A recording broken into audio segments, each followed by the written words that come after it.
Alors, c'est peut-être des souvenirs qui sont un petit peu douloureux, mais est-ce que vous pouvez nous raconter dans quelle situation vous y étiez au moment où, juste avant que vous soyez rapatrié en France? Ah, c'est un peu. Bon, avant j'étais civil. Mhm. Bon, comme tout le monde, en étant jeune, c'est la guerre. Mhm. Et puis, quand un chef ou des choses comme ça, il nous dit, bon, attention, méfiez-vous, il y a l'armée qui va venir. Et bien, qu'est-ce qu'il faut faire? Mhm. On va rester à la maison, on va aller à la mosquée. Et puis après, c'est le blocage. Blocage. Mhm. Et puis un beau jour, bon, ils sont venus, on n'est pas sortis, on était là à la mosquée, quoi, à Jama, on dit le Jama chez nous. Et puis, il y a un lieutenant qui a appelé, là, qui dit au chef du village, euh, vous parlez français? Il a dit oui. Il a dit, parmi tous ces jeunes-là, on leur a envoyé de convocation pour passer le- le- le conseil de révision, je ne sais pas quoi, là, pour l'armée. On n'a pas eu de réponse.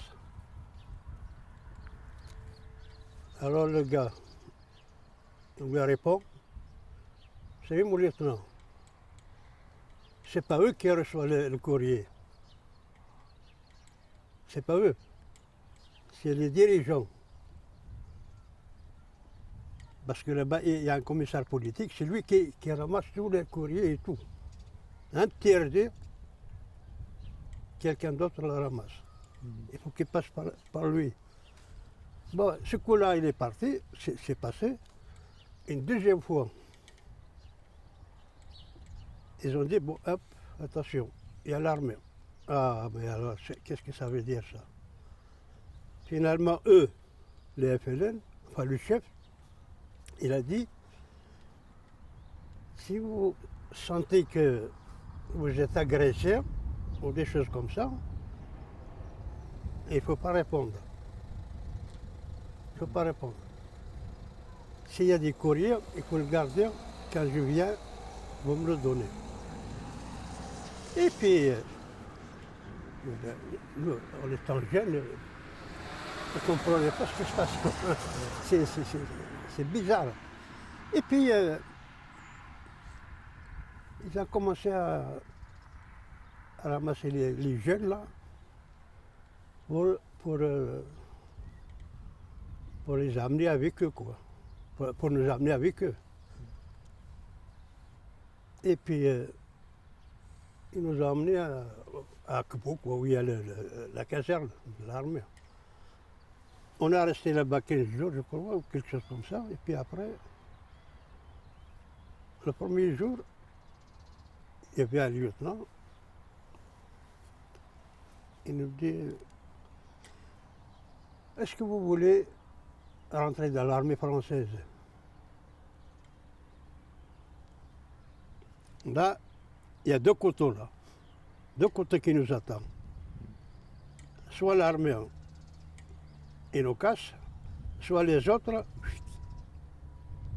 Alors, il faut choisir. Et puis, du coup, on n'a pas répondu. On n'a pas répondu. Parce que si on répond d'un côté, on dit oui d'un côté, et de l'autre, on dit non. Mais il y avait quand même quelque chose qu'on a réfléchi. Il y avait un chef terroriste au village. Il y en a un qui lui a dit, monsieur, si on choisit l'armée française,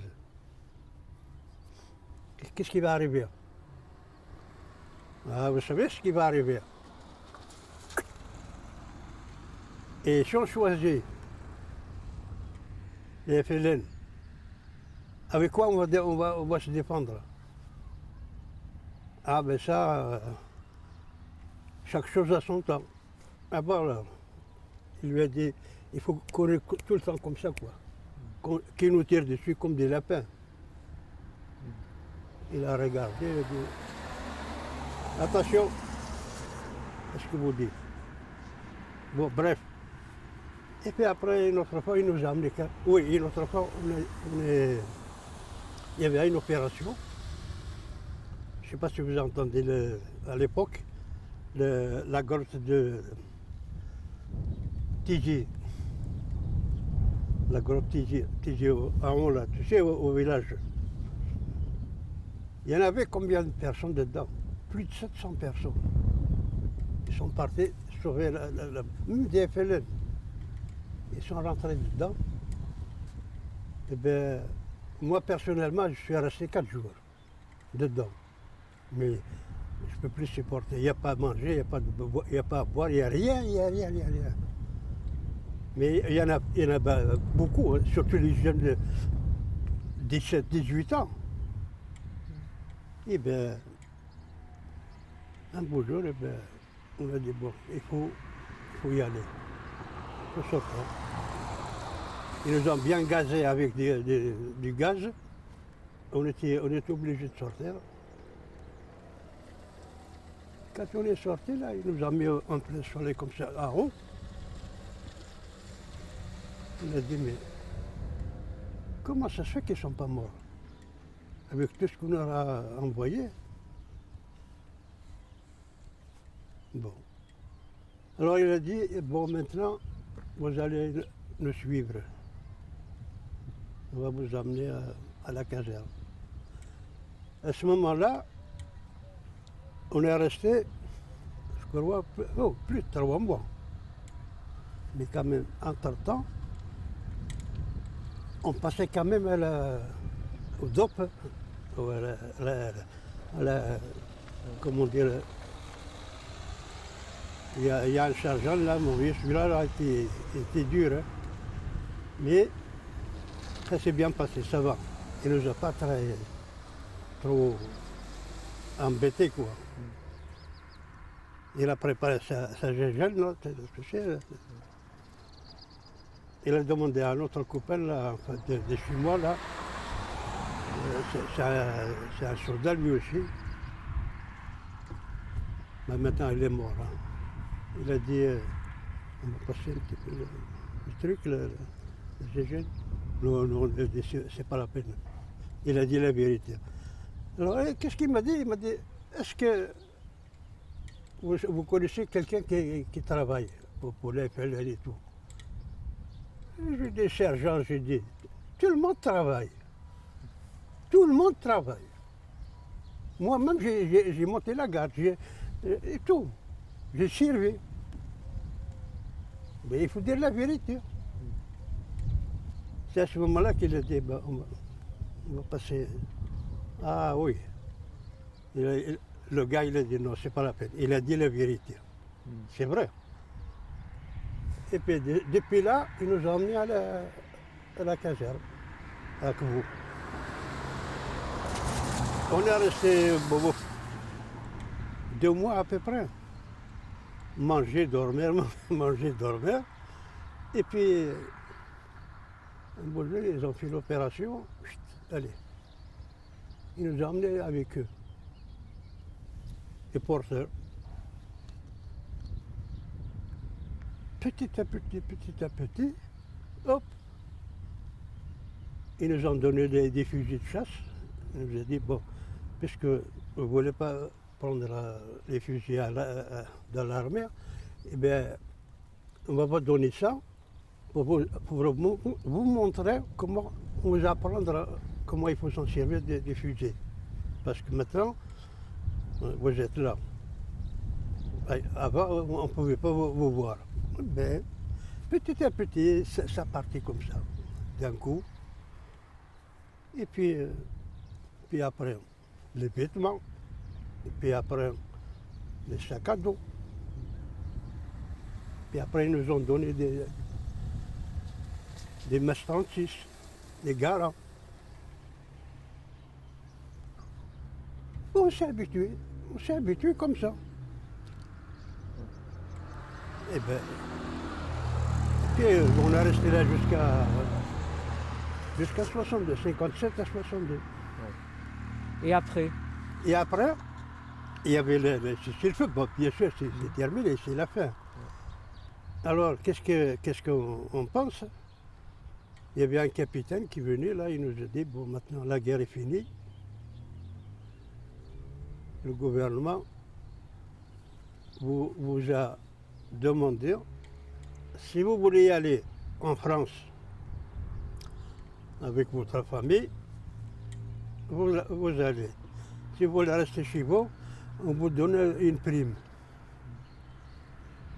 Oui, c'est grave ça. Alors, si on va en France, ils ne donnent rien, si on reste là-bas, ils nous donnent. C'est la récompense, quoi, ça veut dire. C'est quoi ça? Ça n'a aucun sens. Et puis, bon, malgré tout, et puis après, on a commencé à faire des papiers. Parce qu'il nous a dit, il faut préparer, si vous allez en France, il faut préparer les papiers. La carte d'identité et tout ça. Bon. Le passeport. Et à l'époque, nous, on ne connaît pas tous ces papiers-là et tout ça, quoi. C'est comme des vulgaires enfants, quoi. Et puis, il y en a un qui me dit, un copain, on l'appelle Boubou. Il m'a dit, les papiers, toi, tu es un bourricot, toi, tu ne comprends pas. Papier, c'est-à-dire la carte d'identité nationale. Eh bien, on est allé à la préfecture. On nous a donné, on a demandé la carte d'identité. Ah, il y en a un qui me dit, ah, vous allez en France quand même. Ah oui, j'ai dit, moi je m'en vais. Et puis, il m'a dit, attends une minute. Eh ben, je vais chercher quelqu'un là. C'était le papa Aigu. Bon, il m'a dit, moi je suis sous-préfet d'Akbo. Alors vous voulez y aller en France? J'ai dit oui. Mais j'ai dit, je ne vais pas perdre quand même 5 ans de l'armée pour me faire zigoter quand même. Mais ça ne va pas ça. Non.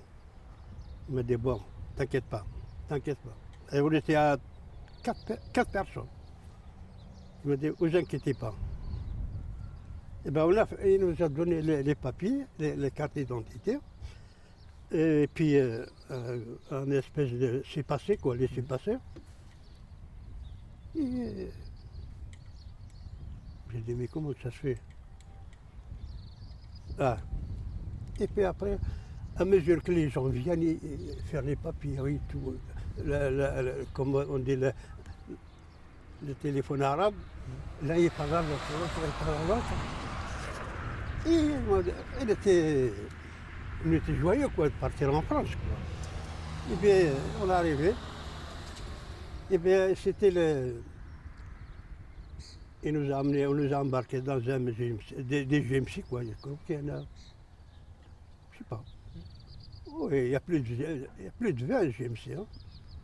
Avec les half-track et tout, devant, là, ça y est, on est sauvés. Mais j'ai pensé quand même ce qu'elles sont restés là. Parce qu'ils ont touché la prime, ils vont toucher la prime, ils vont manger la prime là, et puis après, ils vont le passer à la... C'est malheureux de dire ça, quoi. C'est malheureux parce que on peut pas accepter ça, c'est pas possible.